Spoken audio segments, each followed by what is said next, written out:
योग दर्शन की 292वीं कक्षा है। योग दर्शन के तृतीय पाद विभूति पाद को हम लोग पढ़ रहे हैं।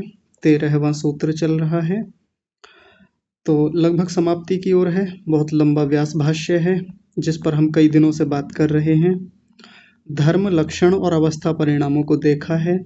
उनके भीतर कुछ बातें आईं। पूर्व पक्षी ने कई बार इसमें प्रश्न खड़े किए, महर्षि व्यास जी ने उनके समाधान किए। तो कल की जो हमारी अंतिम चर्चा रही अंतिम पैराग्राफ को लेकर के, उसमें कुछ बातें हमने देख ली थी। एक बार उनकी पुनः आवृत्ति कर लेते हैं। तो कोई पूर्व पक्षी फिर से खड़ा हुआ यानी अपना एक प्रश्न वो फिर से रख रहा है, कुछ शंका खड़ी कर रहा है। तो पहले उस शंका को देख लेते हैं, फिर उसका समाधान देखेंगे क्या है। तो इस अंतिम अनुच्छेद की पहली पंक्ति देखिए। अवस्था परिणामे कौटस्थ्य प्रसंग दोषः केश्चित् उक्तः। केश्चित् उक्तः का मतलब है कि कोई व्यक्ति कहता है, ऐसा कोई व्यक्ति शंका कर रहा है। शंका किस रूप में कर रहा है? वो एक दोष दिखा रहा है। अभी तक जितनी बातें ऊपर आई उसमें ऐसा लग रहा है, इस व्यक्ति को ऐसा लग रहा है कि यहाँ तो कूटस्थता का दोष है अवस्था परिणाम में अवस्था परिणाम में कूटस्थता का दोष है। इसका क्या मतलब है? उसको ऐसा लगता है कि जैसे इतने सारे परिणाम बताए, सारे परिणामों में कुछ भी स्थिर, सब कुछ जैसे स्थिर है, जैसे कुछ भी परिवर्तन हो ही नहीं रहा है। एक तरफ तो कह रहे हैं कि परिवर्तन होता है सब चीज़ों में, जो कि हम देखते भी हैं लेकिन यहाँ कह रहे हैं कि इस व्यक्ति को कोई कूटस्थता दिख रही है, नित्यता दिख रही है कि ये तो चीज़ें हमेशा ही बनी रहती हैं। अब इस बात को वो कैसे कह रहा है, कथम, किस प्रकार से, कि उसको ये कूटस्थता कैसे दिख रही है? तो पहले वो अपनी कुछ और बात रख रहा है, फिर वो कूटस्थता बता रहा है। तो कैसे रख रहा है? कल उस पर चर्चा हुई। अध्वनो व्यापारेण व्यवहित्वात्, कि अध्वाओं का जो व्यवधान होता है वो व्यापार के द्वारा होता है। अध्वा कैसे पता चलता है? व्यवहार के द्वारा पता चलता है। कल इस पर हमने अंत में देख लिया था अच्छे से कि कोई भी अध्वा का पता करना हो कि कोई भी वस्तु का धर्म किस अध्वा में है, वर्तमान में है, अतीत में है या अनागत में है, कैसे पता चलता है? उसके व्यापार से। जैसे एक उदाहरण कल रखा गया था कि किसी व्यक्ति में राग है, राग नाम का धर्म है, किसी के चित्त में राग नाम का धर्म है, ये कैसे पता चलता है? उसके व्यापार से पता चलता है। राग का व्यापार क्या होता है? जिस समय कोई व्यक्ति राग में होता है, यानी राग नाम का धर्म इस समय वर्तमान लक्षण में है, प्रकट स्थिति में है, राग उभरा हुआ है, तो कैसे पता चलता है? व्यापार से। और व्यापार क्या है? कि वो व्यक्ति बहुत प्रेम में होगा, बड़ा प्रसन्न होगा और लाड़ दिखा रहा होगा, प्रेम की कुछ क्रियाएं प्रकट कर रहा होगा। इस प्रकार से ही तो होता है। तो ये उसका व्यापार है। तो व्यापार से पता चलता है। इन्हीं तीनों व्यापारों को आगे खोलते हुए बताया, यदा धर्मः स्वव्यापारम न करोति, यदि वो धर्म अपना व्यवहार नहीं कर रहा है, तदा अनागतः, तदा अनागतो, तो वो हम उस धर्म को किस रूप में मानते हैं? अनागत लक्षण में मानते हैं, या अनागत अध्वा में मान लेते हैं कि वो अभी आया नहीं है, क्योंकि उसका व्यापार अभी प्रकट रूप में नहीं है। जैसे किसी व्यक्ति के भीतर राग अभी दिख नहीं रहा है, या द्वेष दिख नहीं रहा है, तो इसका मतलब ये है कि उसका व्यापार ही अभी प्रकट स्थिति में नहीं है, उभर नहीं रहा है, अभिव्यक्त नहीं है, तो वो अनागत स्थिति में है, आ जाएगा बाद में, अभी नहीं आया है। यदा करोति तदा वर्तमानो, या इसमें बीच में इस शब्द को ले लेंगे, यदा स्वव्यापारम करोति, यदि वो अपना व्यापार कर रहा है, यानी प्रकट रूप में है, कोई व्यक्ति बहुत जिघांसा का भाव लिए हुए है, बहुत गुस्से का भाव लिए हुए है, चेहरे पर बिल्कुल स्पष्टता से दिख रहा है कि इस समय बहुत द्वेष की स्थिति में है, तो वो उसका व्यवहार अभी वर्तमान में है, कर रहा है, तो उसको वर्तमान अध्वा कहा जाता है। और एक तीसरी स्थिति और बताई, यदा कृत्वा निवृत्तः तदा अतीत, यदि वो व्यापार निवृत्त हो गया है, यानी काम पूरा हो गया उसका, तो फिर उसको हम किस अध्वा में मानते हैं? उस धर्म को हम अतीत अध्वा में कह देते हैं। करके निपट गया है, जितना राग दिखाना था, जितना राग होना था, अब वो अभी के लिए समाप्त हो गया है, यानी एक प्रकार से अनभिव्यक्त हो गया है, अभिव्यक्त नहीं है, तो उसको हम अतीत अवस्था कह देते हैं। और वो समाप्त नहीं माना जाता। कभी ये सोच लें कि राग समाप्त हो गया है, समाप्त नहीं होता। बस अपना जो उसका व्यापार है, बस वो निवृत्त मात्र हुआ है। देखिए, इस संसार की हर वस्तु में ये बात अप्लाई होगी। अभी जो हमारे सामने मिट्टी रखी हुई थी पिंड के रूप में, गीली मिट्टी को पिंड समझ लीजिए। तो उससे घड़ा जैसे ही बना, तो गीली मिट्टी का जो व्यापार था, जो एक लौंदे के रूप में थी, गीली सी थी, गीली टाइप की थी, और ऐसे ही एक हाथ में आ जाती, वो उसका आकार भी उथला उथला सा होता है। तो वो उसका एक प्रकट रूप में व्यापार है, वो उसका प्रकट धर्म है अभी।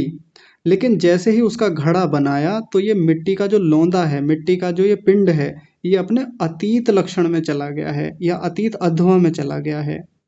समाप्त नहीं हुआ है, मिट्टी समाप्त नहीं हुई है। मिट्टी जो धर्मी है वो तो यथावत बनी रहेगी, उसमें हर जगह रहेगी, चाहे घड़ा बने, चाहे ठीकरे बन जाए, चाहे लौंदा रहे, कहीं भी हो, मिट्टी धर्मी तो हर जगह रहेगा। लेकिन वो जो पिंड धर्म है, वो जो पिंड था, जो लौंदा था, जो गीली मिट्टी थी, वो भी समाप्त नहीं हुई है। बस उसका व्यापार समाप्त हुआ है, व्यापार निवृत्त हुआ है, मात्र अतीत में चली गई वो। और जो कि घड़ा अभी बना नहीं था, मान लीजिए घड़ा बना नहीं है अभी, सामने केवल मिट्टी का वो लौंदा है हमारे पास, यानी मिट्टी का पिंड मात्र है। तो घड़ा अभी उसका व्यापार प्रकट नहीं हुआ है, अभी वो व्यापार कर नहीं रहा है। तो जो घड़े का वास्तविक व्यापार होता है कि एक शेप लिए हुए होता है, एक रंग होता है, और आकृति लिए हुए होता है, जल को धारण करने की क्षमता उसमें होती है, जल को शीतल करने का एक उसका व्यापार होता है, वो भी तो उसका व्यापार है ना। वो अभी प्रकट नहीं है, तो उसको हम अनागत कह देते हैं। तो ऐसे किन्हीं किसी भी तीन लक्षणों का, तीन अध्यायों का हम पता कर लेते हैं व्यापार से। तो बस इसी बात को आगे कह रहे हैं दोष के रूप में दिखाते हुए कि इनको दोष कैसे दिख रहा है। यदा, अच्छा ये तो हो गया। इति एवं धर्म धर्मिणो लक्षण लक्षणानाम अवस्थानाम च कौटस्थ्यम प्राप्नोति इति परैर दोष उच्यते। तो इस प्रकार इस व्यक्ति को जब ये तीनों प्रकार से वो मिट्टी जाती हुई दिख रही है कि मिट्टी यहाँ भी है, मिट्टी वहाँ भी है, या ये जो लौंदा है ये बस घूम करके उधर ही तो पहुंच गया है, अतीत में पहुंच गया है, अतीत से घूम करके अनागत में होते हुए फिर अतीत में चला जाएगा। तो समाप्त क्या हो रहा है फिर इस प्रक्रिया में? कहने को बदलाव दिख रहा है, बदलाव तो मोटा मोटा दिख रहा है, लेकिन इस व्यक्ति को दोष ये दिख रहा है कि इसमें तो कूटस्थता है, नित्यता है। फिर समाप्त क्या होता है इस दुनिया में, जिसको कह देते हैं कि कुछ भी चीज स्थायी नहीं है, एक समय के बाद चीजें समाप्त हो जाती हैं। तो इसको कूटस्थता दिख रही है, नित्यता दिख रही है। और किस रूप में दिख रही है? धर्म के रूप में, धर्मी के रूप में, लक्षण के रूप में, और अवस्था के रूप में।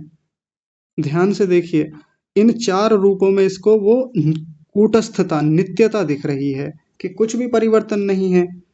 मतलब मोटे मोटे अंशों में तो वो परिवर्तन इसको दिख रहा है, इतना तो ये भी मानता है, लेकिन फिर भी उसके भीतर भी ये कूटस्थता देख पा रहा है। हम भी इस बात को थोड़ा गहराई से सोचें, थोड़ा इस प्रति, ये जो पूर्व पक्षी व्यक्ति है, शंका करने वाला व्यक्ति है, उसकी जगह हम अपने आप को रख के देखें, तो हमको भी ऐसा ही लगेगा कि इस प्रक्रिया में समाप्त क्या हुआ? कुछ भी तो समाप्त नहीं हुआ, बस वो उसका व्यापार बदला है। भाई अभी व्यापार प्रकट स्थिति में है, चीज व्यापार कर रही है, तो बस वर्तमान अध्वा में है, व्यापार करना बंद कर दिया तो अतीत में चली गई, और अभी व्यापार आगे होगा कभी, तो वो अनागत में है। तो ये तो मामला तो नित्य जैसा लग रहा है, कूटस्थता जैसी लग रही है। यानी इसको दोष दिखा इस पूरी प्रक्रिया में, जबकि पीछे क्या बताया था कि ये नित्य नहीं होता। यानी वो तो दोनों तरीके से बता के चल रहे थे पीछे कि इस संसार में चीजें समाप्त भी होती हैं, एक प्रकार से नित्य भी हैं और अनित्य भी हैं, दोनों प्रकार से कहा गया था। अब देखिए इसका समाधान कर रहे हैं, कैसे कर रहे हैं? यहाँ से महर्षि व्यास जी का वचन शुरू होता है, न असौ दोषः। इसमें दोष नहीं है, इसमें कोई ऐसी गलत बात है ही नहीं, कोई दोष हमको तो नहीं दिख रहा, ये महर्षि व्यास जी कह रहे हैं। तो फिर प्रश्न आता है, अकस्मात कैसे, ऐसे कैसे दोष नहीं है? तो अपना फिर ये बता रहे हैं, और देखिए कितना सुंदर समाधान दे रहे हैं, और एक पंक्ति के माध्यम से एक इतना गहरा और ठोस सिद्धांत यहाँ पर रखा है, जिससे बहुत सारी शंकाओं के समाधान हो जाते हैं। आइए सरलता से इस सिद्धांत को समझते हैं। कह रहे हैं गुणी नित्यत्वे अपि गुणानां विमर्द वैचित्र्यात्। गुणी नित्यत्वे अपि गुणानां विमर्द वैचित्र्यात्, ऐसा एक बहुत बड़ा सिद्धांत रखा। गुणी के नित्य होते हुए भी गुणों में विमर्दन मतलब परिवर्तन की विचित्रता देखे जाने से। बात समझ में नहीं आई होगी, है ना, जबकि बात तो कह दी, मैंने भी बोल दी। समझते हैं, एक बार फिर से समझ लीजिए। पहले शब्दों का अर्थ समझिए, तात्पर्य, फिर तात्पर्य पर बात करेंगे। गुणी नित्यत्वे अपि, गुणी के नित्य होते हुए भी गुणानाम, गुणों में विमर्द यानी परिवर्तन की विचित्रता देखे जाने से, विचित्रता होने से। अब यहाँ गुणी और गुण शब्द जो है ना, गुणी का मतलब धर्मी ले लीजिए और गुण का मतलब धर्म ले लीजिए, जो पीछे से चले आ रहे हैं। तो गुणी को क्या बोलेंगे? धर्मी। जैसे मिट्टी धर्मी है और गुण उसके धर्म है कि वो कभी मिट्टी लौंदे के रूप में होती है, कभी घड़े के रूप में होती है, कभी ठीकरों के रूप में होती है, कपाल के रूप में होती है। ये हो गए उसके गुण, ये हो गए उसके धर्म। जैसे आम को ले लीजिए, आम गुणी है और आम का खट्टापन, मीठापन, कच्चापन, पकापन, पीलापन, हरापन, ये उसके क्या हो गए? गुण हो गए, धर्म हो गए। इतने से बात समझ में आई। तो गुणी के नित्य होते हुए भी गुणी नित्य है। जैसे एक उदाहरण से बात को समझते हैं। आत्मा नित्य है, कभी समाप्त नहीं होता।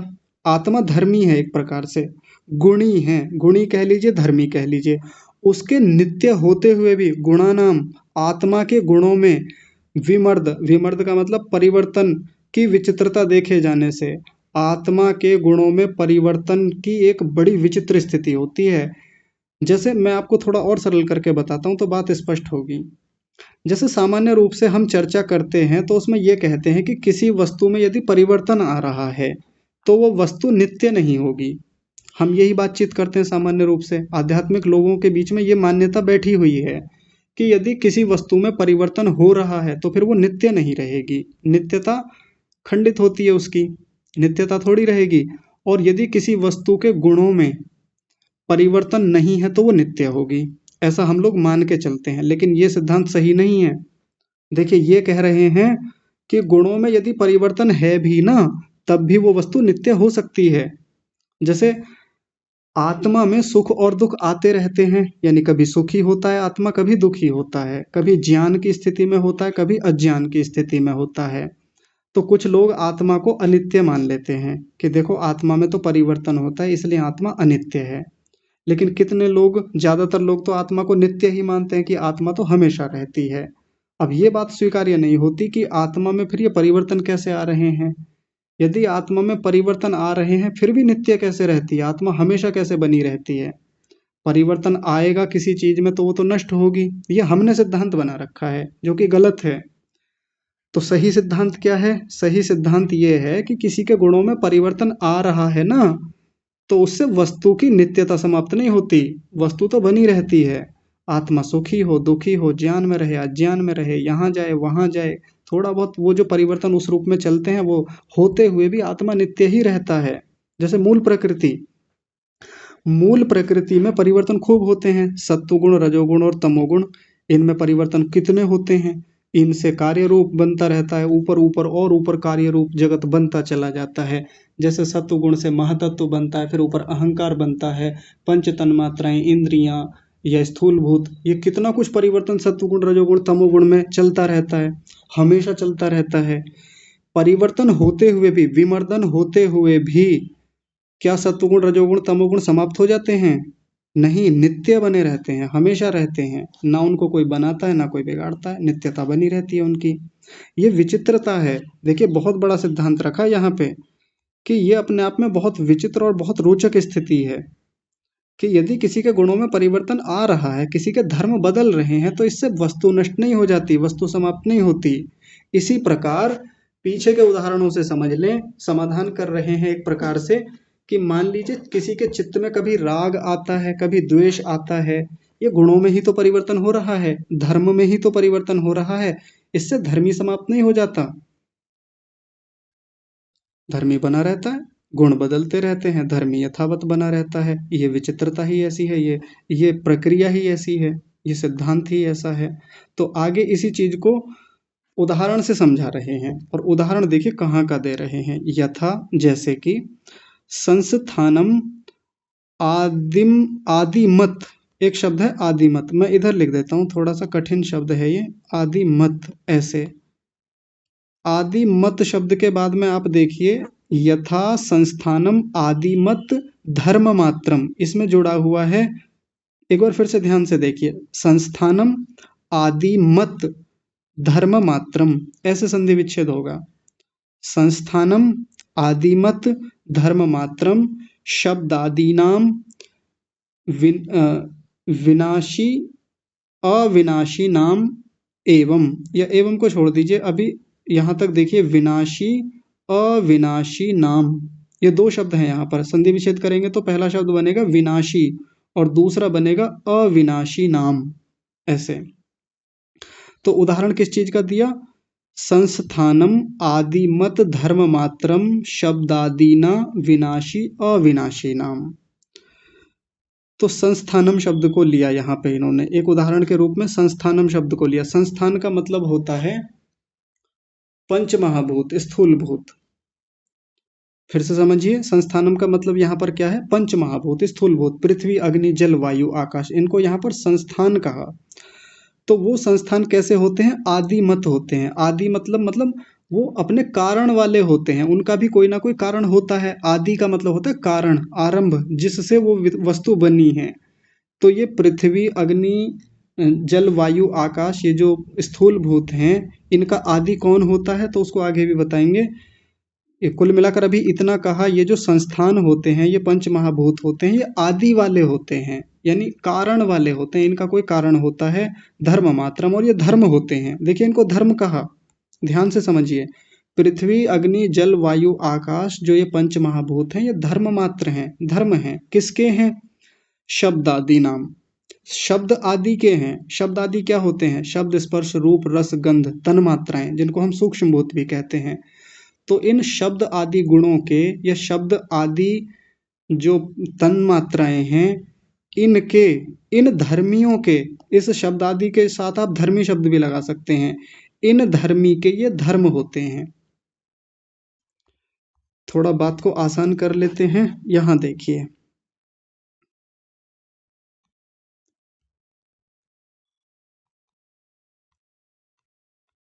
ये रहे पंच महाभूत और ये रहे सूक्ष्म भूत। सूक्ष्म भूत का मतलब यही पंच तन मात्राएं, जो शब्द स्पर्श रूप रस गंध हैं।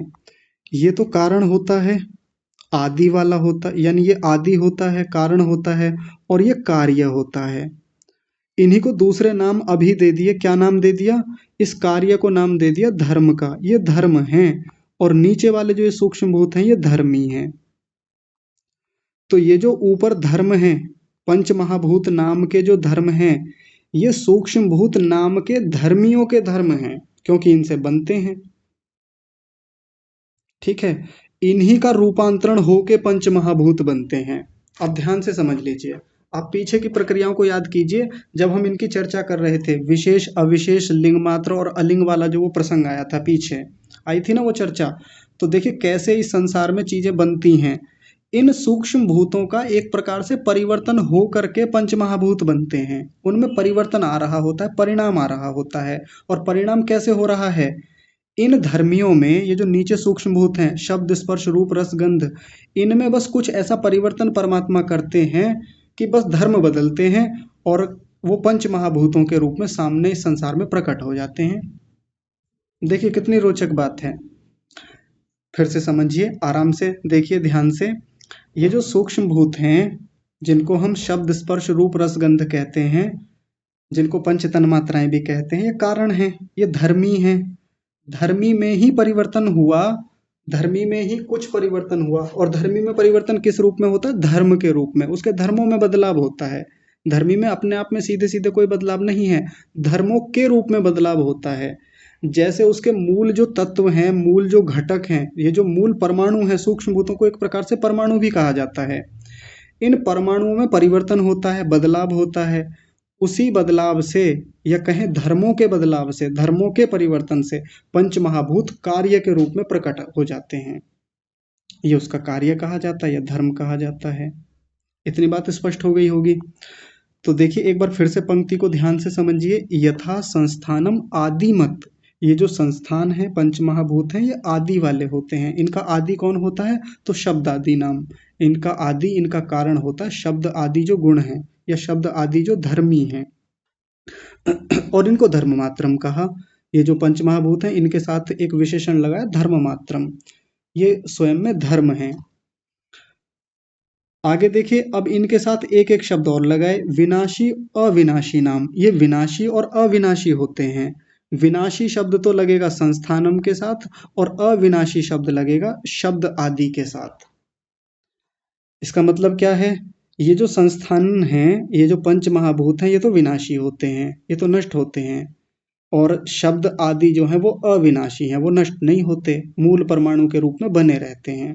हालांकि जब अंततः जा करके देखेंगे, जब प्रलय होता है तो ये भी नष्ट होते हैं। लेकिन अभी जब इन दोनों की बात हो रही है, ध्यान दीजिए, अभी जब केवल स्थूल भूतों की और सूक्ष्म भूतों की बात हो रही है, तो इसमें संस्थान को यानी पंच महाभूतों को तो विनाशी कहा। ये नष्ट हो जाते हैं, होते हैं, विनाश होता है इनका। और यहाँ शब्द आदि नाम, इनको कहा विनाशी नाम, है ना। संस्थानम के साथ लगाया विनाशी, और शब्द आदि नाम के साथ लगाया विनाशी नाम। ये अविनाशी होते हैं, ये नष्ट नहीं होते, ये बने रहते हैं।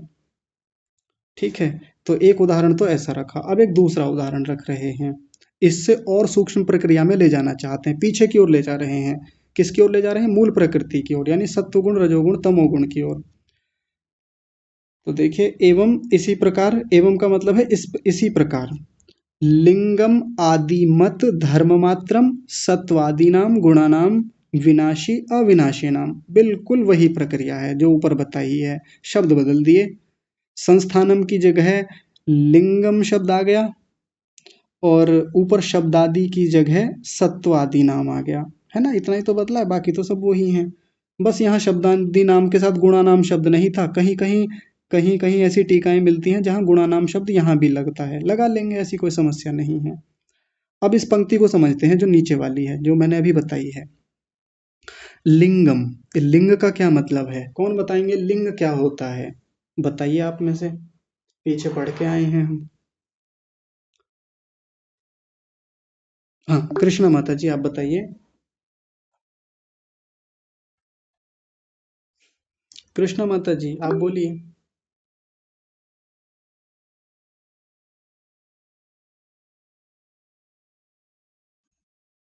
क्या माइक नहीं खुला हुआ? क्या समस्या है? कोई और बोलिए। डॉक्टर नागेश्वर जी। अच्छा जी, हाँ नमस्ते। जी, नमस्ते माता जी, बोलिए। लिंग अर्थात चिन्ह। हाँ, कहते किसको हैं? पीछे हम पढ़ के आए थे, जो पदार्थ होते हैं उनमें लिंग किसको कहते हैं, जब प्रकृति से कार्य रूप में चीजें बनती हैं।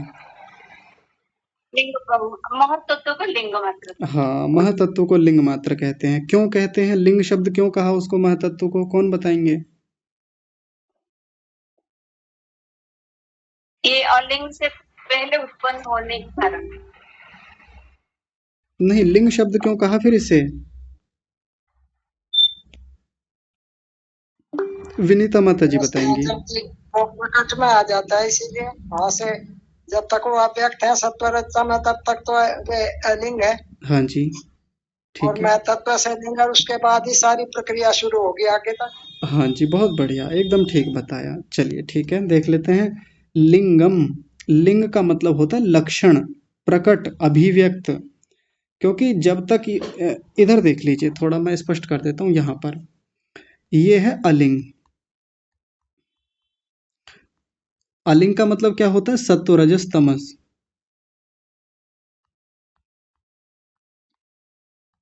सत्व रज और तम मैंने नाम दे दिए इसको, ठीक है।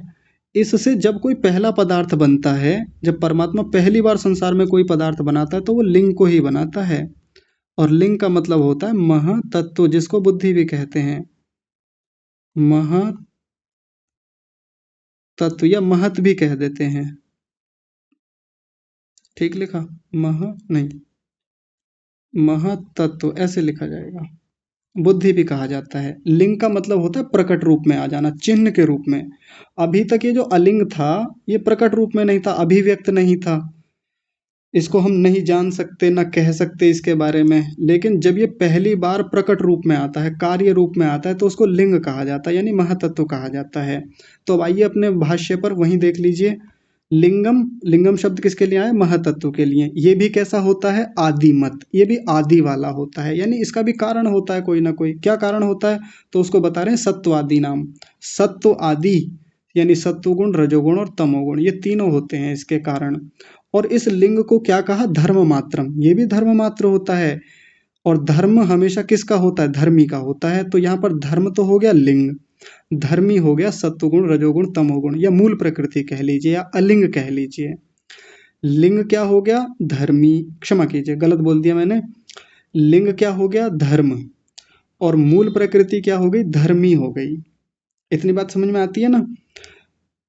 तो ये बनने की प्रक्रिया में, निर्माण की प्रक्रिया में अलिंग जो है वो तो धर्मी है। धर्मी, धर्मी का धर्म क्या हो गया? लिंग हो गया। यहाँ आकर देख लीजिए जो यहाँ लिखा है, ये तो हो गया धर्मी, नीचे वाला जो अलिंग है। और इसके धर्म क्या हो गए? ये धर्म, इसका ये लिंग हो गया, इसी को धर्म बोल देंगे। तो धर्मी में कुछ परिवर्तन आया। अब परिवर्तन को देखिए, परिणाम को देखिए, परिणाम कैसे होता है। परमात्मा ने इन सत्वगुण, रजोगुण, तमोगुण को लेकर के इनके मूल परमाणुओं में, मूल घटकों में कुछ ऐसे परिवर्तन किए, कुछ ऐसे बदलाव किए, जिनके बदलाव होने मात्र से देखिए परिवर्तन हुआ है बस। कुछ ऐसा नहीं है कि जब परमात्मा ने सत्वगुण, रजोगुण, तमोगुण ले लिया तो उनसे लिंग तो बन गया, लेकिन सत्वगुण, रजोगुण, तमोगुण खत्म हो गए। ऐसा नहीं होता कभी भी। सत्व, रजस और तमस बने रहते हैं, बस परिवर्तन हो जाता है, केवल बदलाव होता है। किसके रूप में? धर्म के रूप में। और क्या बन जाता है? क्या आकार आ जाता है? लिंग का आकार आ जाता है, यानी महतत्व बनता है। उससे सबसे पहले बुद्धि बनती है। इतना होता है। और इसके बनने की प्रक्रिया में, इस परिवर्तन की प्रक्रिया में, कोई धर्म अतीत में जा रहा है और कोई धर्म वर्तमान में आ रहा है। तो जब ये बना, इस धर्मी से ये धर्म बना, ध्यान से देखिए, अलिंग से लिंग बना, मूल प्रकृति से महतत्व बना, धर्मी से धर्म बना।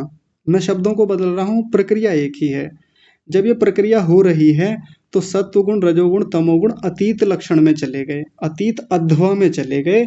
और ये जो महतत्व है, ये जो लिंग है, ये अपने वर्तमान अध्वा में आ जाता है। इतना ही होता है जब ये सृष्टि बनती है, इससे ज्यादा कुछ नहीं होता।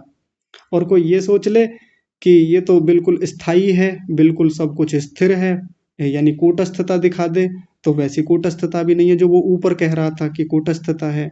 और पूरी तरह से नित्य भी नहीं है, परिवर्तन तो होता है इनमें, दोनों प्रकार की चीजें होती हैं। और अभी आगे एक बड़ी रोचक बात और बताएंगे, उसे आगे देखेंगे अभी।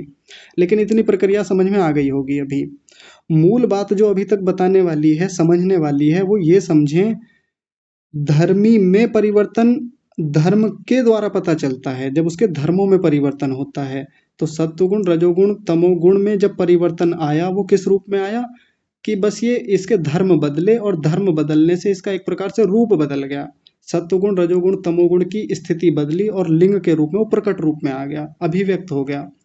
और इस पूरी प्रक्रिया में सावधानी रखने वाली बात यही है, जो मैं पहले भी कई कक्षाओं में बोलता रहा हूँ, कि जिस समय धर्मी में परिवर्तन होकर वो कुछ नई चीज बन रही होती है, तो ये कोई ना मान ले कि जो मूल पदार्थ है, मूल द्रव्य है, वो नष्ट हो गया, वो समाप्त हो गया। वो कभी नष्ट नहीं होता। जैसे सोने का बिस्किट लेकर के, ये सोने का टुकड़ा लेकर के उससे हीरे बना ले, क्षमा कीजिए, आभूषण बना लें, अंगूठी बना लें, उससे कोई मंगल सूत्र बना लें, कुछ भी बना लें, मूल जो द्रव्य सोना धातु जो है वो धर्मी तो हमेशा रहता है, उसमें उपस्थित रहता, अनुगत रहता है। कोई ये सोचे कि ये सोना तो समाप्त हो गया, सोना समाप्त नहीं हुआ, और ना वो सोने का टुकड़ा समाप्त हुआ, बस उसका लक्षण बदला है, वो अपने अतीत लक्षण में चला गया वो सोने का टुकड़ा। और जो आभूषण नाम का जो धर्म है, आभूषण धर्म कहेंगे आभूषण को, आभूषण नाम का जो धर्म है, अंगूठी नाम का जो धर्म है, वो अपने अनागत लक्षण को छोड़ करके वर्तमान में आ जाता है। ये बात मैं बहुत बार बोल चुका हूँ कक्षा में, अब शायद समझ में आ गया होगा। तो देखिए आगे इसी भाष्य की पंक्ति में विनाशी और अविनाशी नाम शब्द यहाँ भी लगा दिए, तो इनको भी इन दोनों पर घटाएंगे। विनाशी शब्द किसके साथ लगेगा? लिंग के साथ, लिंग मात्र के साथ। और अविनाशी शब्द किसके साथ लगेगा? शब्दादि सत्वादि नाम इसके साथ लगेगा।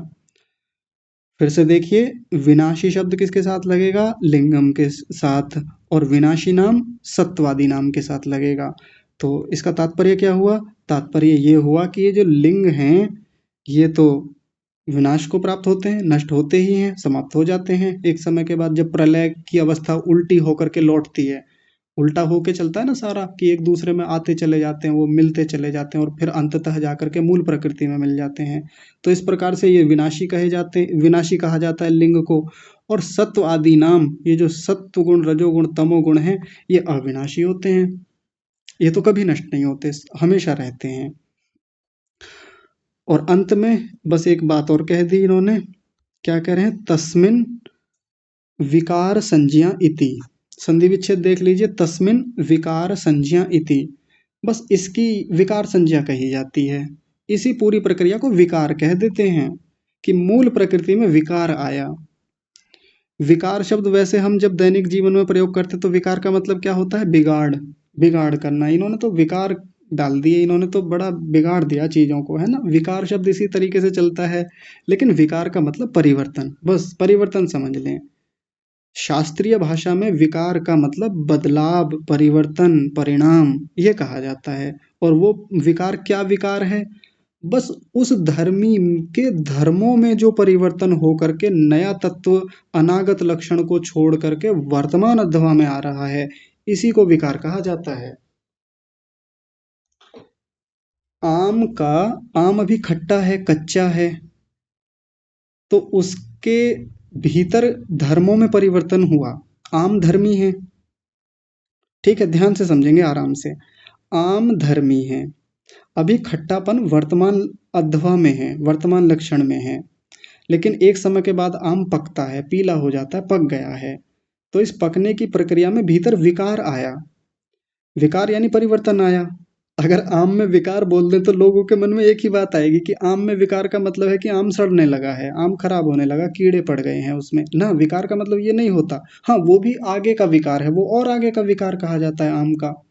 लेकिन अभी विकार का मतलब इतना समझे कि परिवर्तन, बदलाव है, धर्म में बदलाव है। धर्म में परिवर्तन को ही, या धर्म परिवर्तन को ही विकार कह देते हैं। और ये विकार शब्द उस नेगेटिव सेंस वाला नहीं है जो हम एक नेगेटिव सेंस में लेकर के चलते हैं कि विकार मतलब तो बिगाड़, ऐसा नहीं। विकार मतलब तो बदलाव, और बदलाव अच्छे भी तो होते हैं, बदलाव हमेशा बुरे थोड़े ही होते हैं। तो इतनी सृष्टि बनी, मूल प्रकृति से लेकर के ये महतत्व बना, अहंकार बना, इंद्रियां बनी, पंच तन्मात्राएं बनी, पंच महाभूत बने, और ये सारा दृश्य रूप जगत बना, ये भी तो विकार ही है। ये सारा विकार कहा जाता है, विकृति कही जाती है। मूल प्रकृति की ये विकृति है ये सारा जगत। और विकृति बुरी थोड़ी होती है। क्या ये सारा संसार बुरा है? बुरा थोड़ी है। ये तो विकृति है, नाम विकृति है, विशेष कृति, या एक प्रकार से विशेष परिवर्तन, बदलाव, ये विकार है। विशेष कार्य बन जाना, वो विकार कहलाता है। बात समझ में आ गई होगी। और देखिए, अब वो मिट्टी और घड़े वाला उदाहरण लेके अपनी बात को परिपुष्ट कर रहे हैं। कैसे कर रहे हैं? देखिए, तत्र इदम उदाहरणम। अब यहाँ पर एक उदाहरण दिया जाता है, वही उदाहरण लेंगे घड़े वाला, पिंड वाला। तो मृत धर्मी पिंडाकार, पिंडाकार, रुकिए तो ना,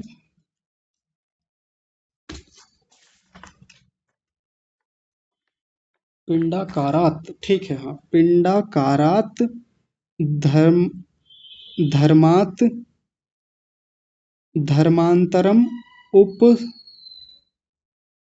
संपद्य मानो, ऐसे बनेगा। ठीक है, अभी फिर से देखिए ध्यान से, संधि विच्छेद थोड़े कठिन है इसमें। मृत धर्मी पिंडाकारात धर्मात धर्मांतरम उपसंपद्यमानः, या उपसंपद्यमानो। उपसंपद्यमानो को अलग करेंगे तो वो विसर्ग लग जाएगा उसमें, उपसंपद्यमानः हो जाएगा। फिर से देख लीजिए ध्यान से, पिंडाकारात, जिसकी वजह से वहां द हो गया है, पिंडाकारात धर्मात धर्मांतरम उपसंपद्यमानः, ये शब्द बने इसमें। और आगे है धर्मतः परिणमते घटाकार इति। तो सबसे पहला शब्द इन्होंने बताया मृत धर्मी। मृत धर्मी यानी मृत किसको बोलते हैं? मिट्टी को। मृत का मतलब मरा हुआ नहीं, मृत का मतलब मिट्टी। मिट्टी को धर्मी कहा, मिट्टी रूपी जो धर्मी है। तो मिट्टी को हम धर्मी ही समझते हैं अभी तक, और होता भी है धर्मी। उसी से जो घड़ा बना, घड़ा उसका धर्म है। उसी से जो आगे टुकड़े बने वो भी उसका धर्म है। या जो मिट्टी को मिट्टी में पानी मिला करके जो पिंड बना देते हैं वो क्या है? वो भी उसका धर्म ही कहलाता है। तो मिट्टी को धर्मी के रूप में लिया। और ध्यान रखें, मिट्टी में जितने परिवर्तन हो रहे हैं, मिट्टी में जो भी परिणाम आ रहे हैं, वो मिट्टी में परिणाम ना होकर के उसके धर्मों में परिणाम कहे जाते हैं। धर्मों के द्वारा पता चलता है कि कभी उसका पिंड बन जाता है, कभी घड़ा बन जाता है, कभी उससे कपाल यानी टुकड़े बन जाते हैं। इसको हम ऐसे देख करके चल सकते हैं। तो बस उसी बात को समझा रहे हैं। मृत धर्मी पिंडाकारात यानी पिंडाकार से, जब उसका कोई पिंड बना हुआ है, लौंदा बना हुआ है, गीली मिट्टी की बात कर रहे हैं, उस पिंडाकार से धर्मात पिंडाकारात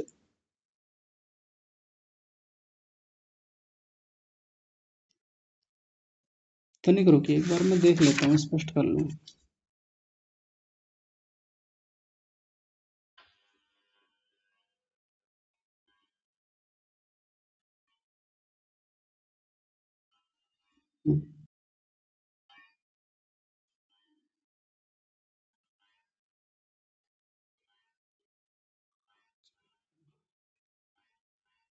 हाँ, पिंडाकारात धर्मात, पिंडाकार रूप धर्म से, ठीक है। ये धर्मात शब्द इसी के साथ लगेगा, पिंडाकारात के साथ ही। पिंडाकारात धर्मात यानी पिंड रूपी जो धर्म है, जो अभी इस समय मिट्टी रूपी धर्म है, जो वो मिट्टी का लौंदा बना हुआ है, पिंड बना हुआ है, उस धर्म से धर्मांतरम, धर्मांतर होता है, उसका धर्म बदलता है। धर्मांतर का मतलब अन्य धर्म को संपद्यमान प्राप्त करता है। और किस रूप में प्राप्त करता है? धर्मतः यानी धर्म के रूप में, परिणमते प्राप्त होता है यानी परिणमित होता है, बदलता है। और वो होता क्या है? तो घटाकार। धर्मतः घटाकार परिणमते, घटाकार रूपी धर्म के रूप में परिणत होता है। फिर से देखिए, पूरी पंक्ति को ध्यान से समझेंगे। मिट्टी रूपी धर्म में पिंडाकार जो धर्म है, पिंडाकार धर्मात, पिंड रूपी धर्म से धर्मांतर, धर्मांतर मतलब अन्य धर्म के रूप में संपद्यमान प्राप्त होता है। और कैसे प्राप्त होता है? धर्मतः घटाकार परिणमते। इस प्रकार से वाक्य की संरचना बनेगी कि वो घट रूपी धर्म के रूप में प्राप्त होता है या परिवर्तित होता है। सरल भाषा में समझे तो मिट्टी लौंदे के रूप में जब सामने होती है तो उसका धर्मांतर होता है। धर्मांतर किस रूप में होता है? अभी जब वो उसका वर्तमान धर्म उपस्थित है, कौन सा? पिंड रूपी धर्म है, वो बदलता है, उसमें परिवर्तन आता है और एक धर्मांतर के रूप में नया धर्म सामने उपस्थित होता है। कौन सा धर्म होता है? जिसको घटाकार कहते हैं, घट धर्म कहते हैं, यानी घड़ा कह देते हैं। घड़ा यहाँ पर एक धर्म कहा गया है और उसका धर्मी कौन है? मिट्टी धर्मी है। मिट्टी हमेशा सब जगह अनुगत रहेगा, मिट्टी सभी धर्मों में रहेगा, चाहे वो मिट्टी का लौंदा हो यानी पिंड हो, चाहे घड़ा हो, चाहे ठीकरे हो, सब जगह ये मिट्टी नाम का जो धर्मी है ये उपस्थित रहता है। एक बात हो गई। अभी एक को कहा है, अभी कुल मिलाकर के धर्म को समझाया है एक प्रकार से कि धर्म का परिवर्तन कैसे होता है। अब आगे लक्षण परिणाम को बता रहे हैं। घटाकार अनागतम लक्षणम हित्वा वर्तमान लक्षणम प्रतिपद्यत इति। वो जो घटाकार है, जो घड़ा अभी तक अनागत स्थिति में था, तो वो क्या करता है? अनागतम लक्षणम हित्वा, अपने अनागत लक्षण को छोड़ करके वर्तमान लक्षणम प्रतिपद्यत इति, अपने वर्तमान लक्षण में आ जाता है। मिट्टी कहाँ चली गई? मिट्टी अपने अतीत लक्षण में चली गई। इसको कहते हैं लक्षण परिणाम। अभी पहले धर्म परिणाम समझा दिया पहली पंक्ति में। ये जो धर्मतः परिणमते बोला, ध्यान से देखिए, धर्म परिणाम बता दिया और इस अगली पंक्ति में लक्षण परिणाम को बता दिया। एक एक पंक्ति में दोनों को समझा दिया। और आगे देखिए क्या कह रहे हैं। अब अवस्था परिणाम को समझाएंगे। जो हम पीछे अवस्था परिणाम देख के आए थे, अवस्था परिणाम निरोध समाधि के प्रसंग में समझा था हमने कि निरोध के संस्कार प्रबल हो रहे होते हैं और व्युत्थान के संस्कार कमजोर हो रहे होते हैं। लेकिन यहाँ घड़े का उदाहरण लेके क्या कह रहे हैं, अवस्था परिणाम को समझा रहे हैं। देखिए अवस्था परिणाम क्या होता है, घटो नव पुराणताम प्रतिक्षणम अनुभवन अवस्था परिणामम प्रतिपद्यत इति। वो जो घड़ा है, जो अभी वर्तमान अध्वा में है, जो उपस्थित है, जिसको ये व्यक्ति ऊपर कह रहा था, जो ये पूर्व पक्षी था, जो कह रहा था कि सब चीजें ये ऐसा लग रहा है जैसे कूटस्थ हो, सब कुछ स्थिर हो, बना हुआ हो, तो उसको यहाँ अवस्था परिणाम के अनुसार समझा रहे हैं। घटो नव पुराणताम, घड़े में निरंतर परिवर्तन होता रहता है। किस रूप में, कभी वो नया है, कभी वो पुराना हो रहा है। अभी अभी बना के घड़े को तैयार किया है, अभी एकदम से तो पुराना नहीं होता, लेकिन धीरे धीरे पुरानेपन की ओर वो बढ़ता रहता है। ये परिवर्तन जो हो रहा है इसको अवस्था परिणाम कहा जाता है। नयापन जा रहा है, पुरानापन आ रहा है। नयापन नाम का धर्म जा रहा है, किधर जा रहा है, अनागत क्षमा कीजिए अतीत अवस्था में जा रहा है, और पुरानापन जो है वो अपने वर्तमान अध्वा में आ रहा है। तो ये जो परिवर्तन धीमे धीमे हो रहा है इसको उन्होंने अवस्था परिणाम कहा। फिर से देख लीजिए, घटो नव पुराणताम प्रतिक्षणम, प्रतिक्षण होता है ये काम, हर क्षण क्षण जो वो भीतर भीतर एक परिवर्तन चल रहा है उसमें अनुभवन प्राप्त होता हुआ अवस्था परिणामम प्रतिपद्यत इति, अवस्था परिणाम को प्राप्त होता है। और ये संसार की सभी वस्तुओं में लगता है। एक व्यक्ति है, एक मनुष्य है जो कि धर्मी है, अभी बालक है, धीरे धीरे परिवर्तन आते आते युवा हो रहा है, युवा होते होते धीरे धीरे पुराना हो रहा है, यानी वृद्ध हो रहा है और वृद्ध हो जाता है। धर्मी वही है, ध्यान रखेंगे, व्यक्ति यानी मनुष्य वही है, उसकी अवस्था बदल रही है। तभी तो हम कह देते हैं कि बाल्यावस्था है। बाल्य के साथ क्या लगाते हैं, अवस्था शब्द लगाते हैं, और युवा के साथ क्या शब्द लगाते हैं, अवस्था लगाते हैं, युवावस्था बोल देते हैं। ऐसे ही वृद्ध के साथ भी अवस्था शब्द लगा करके वृद्धावस्था कहते हैं। तो यही तो अवस्था परिणाम होता है कि धर्मी बना रहता है। मनुष्य तो वही मनुष्य है जो पहले था, जो बचपन में था वही मनुष्य है, तब भी मनुष्य ही बोला जा रहा था उसको। जब वो युवा हुआ तब भी मनुष्य था, अधेड़ हुआ, वृद्ध हुआ, कोई भी बना वो, तब भी वो मनुष्य ही है। तो धर्मी वही है, उसमें धर्मों में परिवर्तन होते होते जो हुआ है उसको हमने अवस्था परिणाम कहा। नयापन छूट रहा है, पुरानापन आ रहा है, इसको अवस्था परिणाम कहा जाता है। और ये प्रतिक्षण होता है। आगे देखिए, एक और बहुत महत्वपूर्ण बात कह रहे हैं, धर्मिणो अपि धर्मांतरम अवस्था।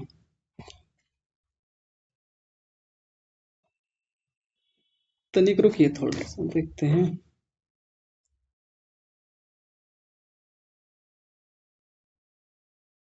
हाँ देखिए, एक बहुत महत्वपूर्ण बात यहाँ कही जा रही है, धर्मिणो अपि धर्मांतरम अवस्था। अब ये जो पीछे जो धर्म परिणाम हमने देखा था, हमने तीन परिणाम देखे, धर्म परिणाम, लक्षण परिणाम और अवस्था परिणाम, तीनों अलग अलग हैं। ऐसा ही हम पढ़ के आए हैं कि धर्म परिणाम अलग होता है, यानी धर्म बदलते रहते हैं, उसको धर्म परिणाम कहा। अवस्था परिणाम लक्षण परिणाम में क्या होता है, वो काल बदलता रहता है, वर्तमान, अतीत और अनागत के रूप में। और अवस्था परिणाम में क्या होता है, चीज में उस वस्तु में जो भी वर्तमान अध्वा में है उसमें लगातार नया या पुराना पन आ रहा है, या चीजें सशक्त हो रही होती हैं, दुर्बल हो रही होती हैं, ये परिवर्तन को हम अवस्था परिणाम कहते हैं। लेकिन यहाँ एक बहुत रोचक बात कह रहे हैं, धर्मिणो अपि धर्मांतरम अवस्था। धर्मिणो अपि यानी धर्मी में भी जो धर्मांतर होता है, धर्मी में भी जो धर्मांतर हो रहा है, यानी धर्म बदल रहा है, वो भी तो एक प्रकार से अवस्था परिवर्तन ही है। यानी धर्म का बदलना, जो धर्मी में जो बदलाव आ रहा है, धर्मी में जो धर्म का बदलना है, जिसको धर्म परिणाम पीछे कहा था, उसमें जो धर्म का बदलना है वो भी तो एक प्रकार से अवस्था परिणाम ही है। यानी धर्म परिणाम के भीतर भी अवस्था परिणाम को ये देख रहे हैं, ये सिद्धांती, ये व्यास जी। कैसे, थोड़ा उदाहरण से समझ लेते हैं। जैसे घड़े को ही ले लीजिए, घड़ा अभी सामने है, उसका एक धर्म बदला, अब वो किस रूप में बदलता है, घड़ा, घड़ा बदला और उसके टुकड़े हो गए, घड़े को तोड़ दिया, टुकड़े बदल गए, टुकड़े के रूप में आ गया, तो क्या हुआ, धर्म बदला, इसको धर्म परिणाम कहा था हमने पीछे। धर्म बदलने को धर्म परिणाम कहा, लेकिन अवस्था भी तो बदल गई। पहले वो घड़े रूपी धर्म के रूप में था, एक परिवर्तन हुआ और क्या बन गया अब उसका? अब उसके ठीकरे बन गए, अब उसके टुकड़े बन गए, है ना? तो अब उस धर्म परिणाम के भीतर भी अवस्था परिणाम को इन्होंने देखा है, बताया है। और आगे देखिए, धर्मस्य अपि लक्षणांतर लक्षणांतरम अवस्था, और धर्म में लक्षण परिणाम को देखा जाता। तनिक रुकिए, ये थोड़ा और देखना पड़ेगा।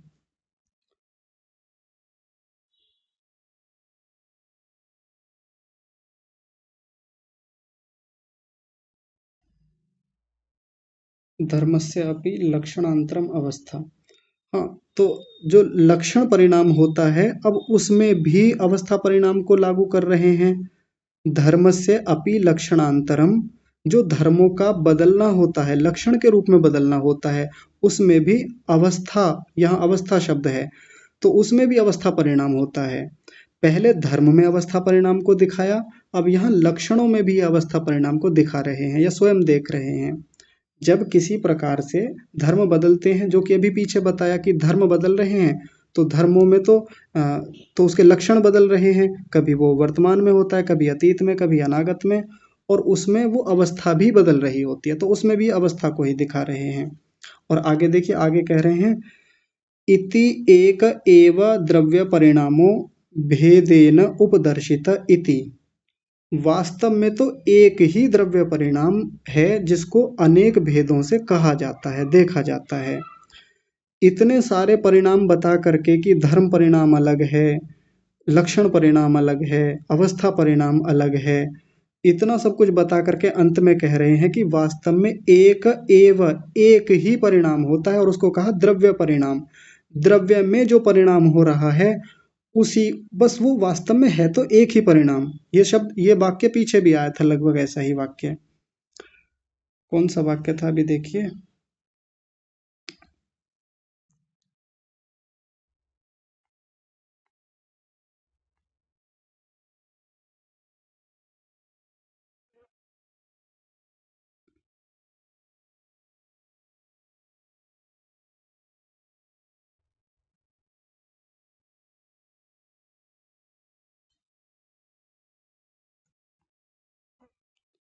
एक वाक्य था जिसमें बिल्कुल इसी बात की पुष्टि की गई थी कि वास्तव में परिवर्तन तो एक ही होता है, परिणाम तो एक ही होता है, अलग अलग तरीके से उसको बस कह दिया जाता है। चलिए कोई बात नहीं, अभी मिलेगा तो उसको देखेंगे। एक तो इतना लंबा व्यास भाष्य है, इसमें ढूंढना ही बड़ा मुश्किल हो जाता है। हाँ, एक एव द्रव्य परिणाम भेदेन उपदर्शित इति, बस अलग अलग भेदों से कह दिया जाता है, परिणाम तो एक ही है। और वो कैसे होता है अभी समझाएंगे उसको आगे। और देखिए यहाँ एक बात कह रहे हैं, एवं पदार्थांतरेषु अपि योज्यम इति। जैसे यहाँ मिट्टी और घड़े का उदाहरण देके बताया, या जैसे चित्त का उदाहरण देके ऊपर बात कही गई थी, ऐसे ही अन्य पदार्थों में भी ये सारे परिणाम देख लेने चाहिए कि अन्य अन्य पदार्थों में कैसे धर्मों का परिणाम हो रहा होता है, कैसे लक्षणों का परिणाम हो रहा है, और कैसे अवस्था परिणाम हो रहा है। सब जगह घटा लेना चाहिए, भूतों में भी और इंद्रियों में भी। और कितने सारे तो यहाँ बता ही दिए, अभी स्थूल भूतों का बता दिया, सूक्ष्म भूतों का बता दिया, सत्व गुण का बताया, लिंग का बताया, तो इंद्रियां बची, अहंकार बचा, उन सब में भी वैसे ही लगा लेना चाहिए। वहां भी धर्म परिणाम, लक्षण परिणाम और अवस्था परिणाम वैसे ही घटित हो रहे होते हैं। आगे देखिए, त एते धर्म लक्षण अवस्था परिणाम धर्म स्वरूप अनतिक्रांता इति। ये जो धर्म परिणाम, लक्षण परिणाम और अवस्था परिणाम हैं, ये जो बदलाव हैं, ये धर्मी के स्वरूप को अनतिक्रांत नहीं कर उसका अतिक्रमण नहीं करते, यानी धर्मी हर जगह बना रहता है। जैसे सत्वगुण, रजोगुण, तमोगुण जो धर्मी हैं, उसके धर्मों में परिवर्तन होगा, लक्षणों में परिवर्तन होगा, अवस्था में परिवर्तन होगा, लेकिन सत्व, रजस और तमस ये समाप्त नहीं होते, इनका अतिक्रमण कभी नहीं होता, वो तो हमेशा बने रहते हैं, उनका कभी अतिक्रमण नहीं हो पाता।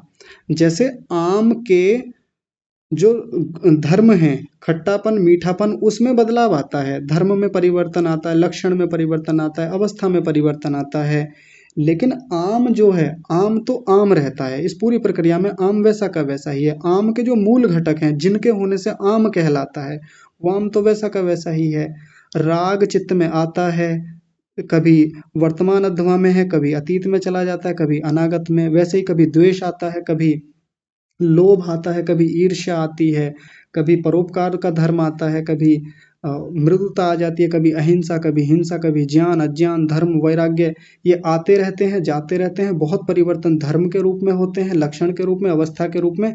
लेकिन धर्मी चित्त जो है, चित्त नाम का जो धर्मी है, इतने परिवर्तन के बाद भी वो तो अनतिक्रांत रहता है, उसमें परिवर्तन नहीं है। इति एक एव परिणामः, ये ही वास्तव में एक परिणाम है। सर्वान अमून विशेषान अभिप्लवते। अमून का मतलब होता है इन। देखिए यहाँ ध्यान से देखिए, सर्वान अमून, अमून का मतलब होता है इन, और सर्वान का मतलब सभी। और यहाँ है विशेषान, विशेषान का मतलब है परिणाम, जो परिणाम है उनको विशेष कहा यहाँ पर। तो उन अ,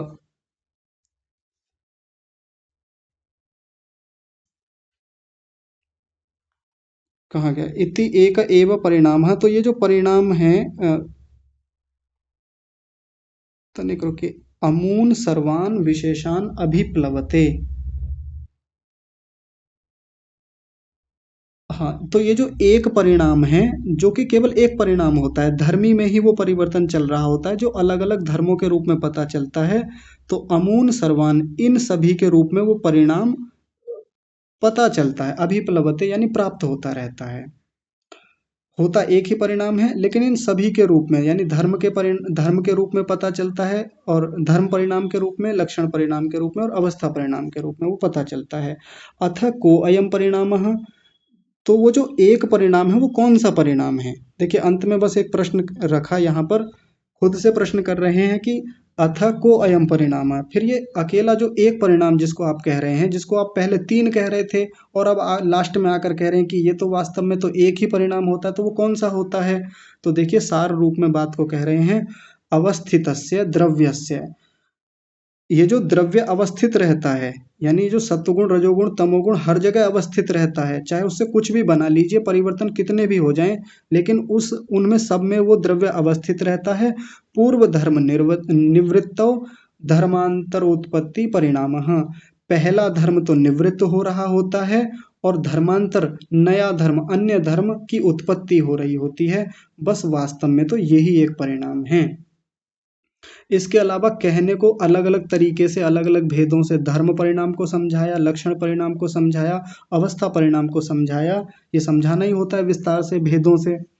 लेकिन मूल रूप में देखें तो परिणाम तो केवल एक ही है, और वो परिणाम क्या है कि द्रव्य, मूल घटक जो है वो तो अवस्थित रहे, बना रहे, धर्मी बना रहे।